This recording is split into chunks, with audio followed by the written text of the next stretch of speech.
Welcome to an episode of Show and Tell Books. I'm Amber, And I'm Chantel. and today we're talking about summer reads.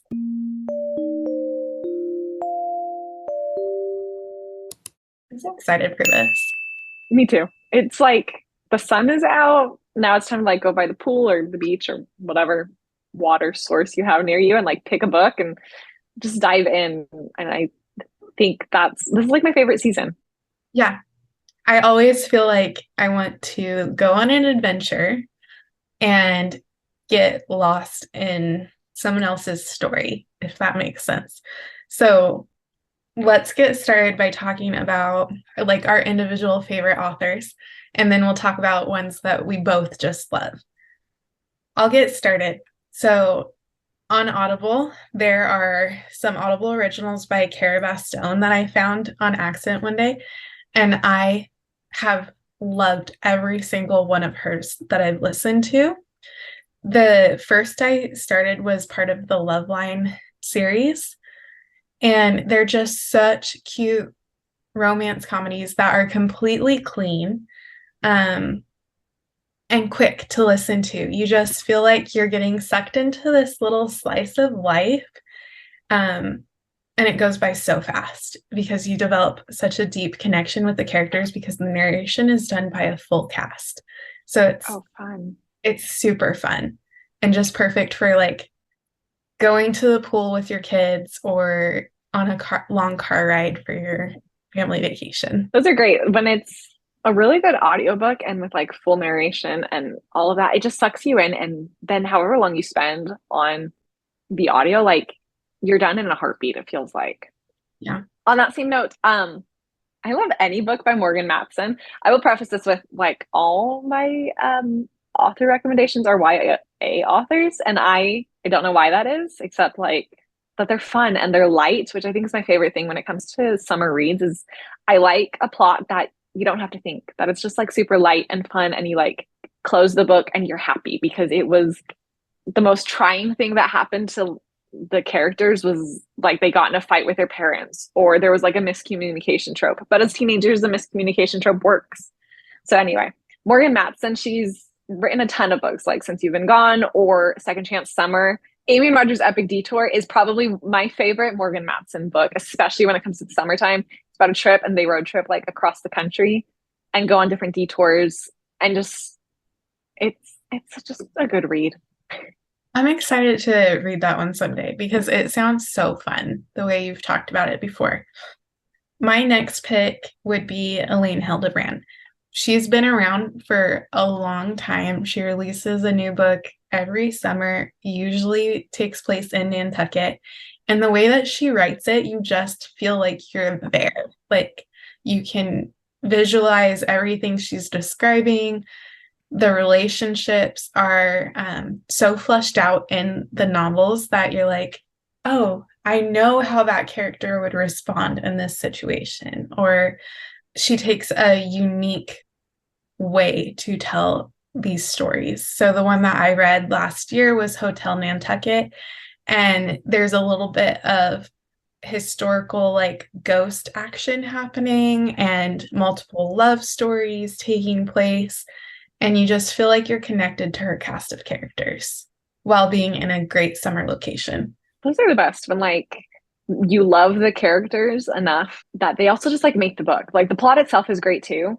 And like you feel like you're there and you're on vacation yourself. But it's just kind of fun because it's kind of like you're people watching while you're on vacation because you're seeing like this story unfold in front of you. And that's exactly how I think she meant it to feel, is like, let's just people watch and let the story unfold. In a similar way, I've read everything Kasie West has ever published, which is a lot, but she does a similar thing. Like she released, I think last year, Places We've Never Been, which is the story about this girl who was best friends with this guy, had a crush on him, obviously, when they were younger. He moved and their families are getting back together for like one last camping trip, hurrah, in like a camper van, except he hates her now. And so it's fun because it's like another road trip. It's another like fun summer kind of read while also kind of doing like the self-discovery concept, which I think is why I love YA books so much. But they're just fun and you love the characters. Kasie West is also fun because a lot of her books interconnect with characters.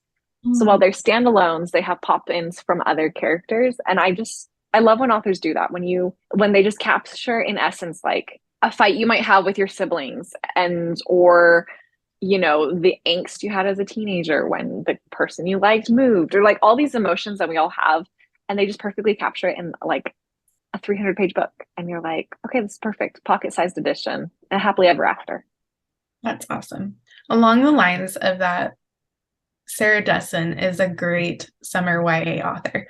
She's written Along for the Ride and the rest of the story, which do a really good job, in my opinion, of telling a story that teens can connect to, but if you read it later in life, you still feel represented in a way. So, Along for the Ride is one that I wanted to talk about because, yes, the main character is a young woman who is graduating high school, getting ready to go to college, has to transition into adulthood while watching her parents' relationship change drastically as her dad has entered into a new marriage and has a new baby and kind of fitted herself into this life that she didn't expect before. But the way that Sarah Dessen wrote her stepmother and like the elements in that relationship at play was just so beautiful. Like very real, very easy to connect to. Sarah Dessen is fantastic. She really is like the epitome of like a summer read.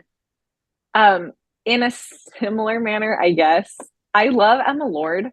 Her books, again, are super light, super YA. Amber, you just finished one of her books and you overall liked it, right? Yeah, it was fun. Um, she's just fun because Tweet Cute is my favorite book by her. She also has You You Have a mentioned Match. you have a match, yeah.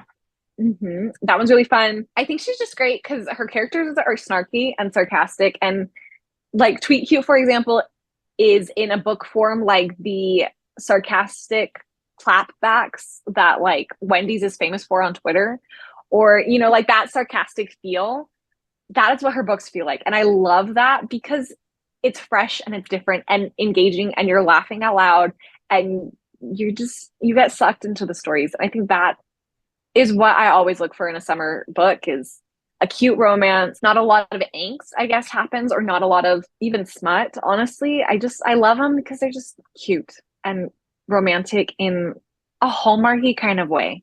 Yeah. One of the things I liked about Tweet Cute is the inclusion of the tweets and the memes that like got sent between the characters because it made it fun to turn the page because you felt like it was something that you were actually seeing instead of just being told, which is great storytelling.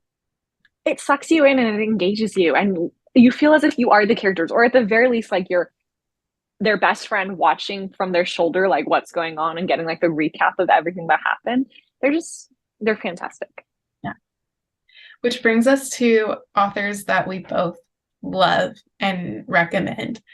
So Sarah Adams is one that we just adore. When in Rome and its sequel, Practice Makes Perfect, that just came out, are such fun, light-hearted reads where it is that Hallmark feeling and just done in a beautiful, light way. I think Sarah Adam does really well at making essentially a YA book with adult characters. And that's fun because again, it's just a light plot and cute, and they make me like with When in Rome, right? We both had talked about how we wanted to find our nearest Rome and go because we want this kind of thing to happen to us. And I just want to like clap at her descriptions of hard conversations.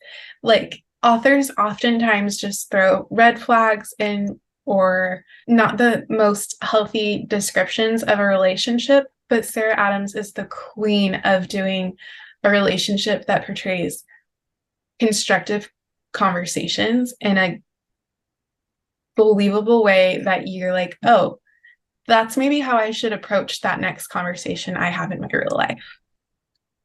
And her characters are also really balanced when it's not like the guy is taking over and fixing the problem. It's a lot of like one person in the relationship kind of pointing something out. and then the letting the other person realize that on their own, which I love because you're right, it is exactly like a healthy relationship. I think another person who's really good at that, maybe these are more like cliche author recommendations, but it's for a reason. Emily Henry, every book she writes, it's magic, especially like her adult romance books. They're spectacular. And the characters that she creates and weaves, the stories and how interconnected they are. It's been really fun for us to see like her growth from more of a YA novelist to now as an adult novelist, and even how she writes her characters from like People We Meet on Vacation to we just both finished Happy Place, and the evolution of her characters and the depth and the healthiness of the relationships that they have, I think has been super profound. And again, all within a light, super cutesy beach read, which is also the name of one of her books. But yeah, she's spectacular. I think without a doubt, we would put her as one of those authors that gets a ton of hype on TikTok, and it's worth it. Worth it. No one's misleading you when they recommend one of her books. Along that line of a great summer read, Christina and Lauren have some good summer reads. It's a little bit hit or miss on some of their books, but Something Wilder or The Soulmate Equation, which has a sequel coming out, are ones that we've really enjoyed and hit that light, fun summer vibe.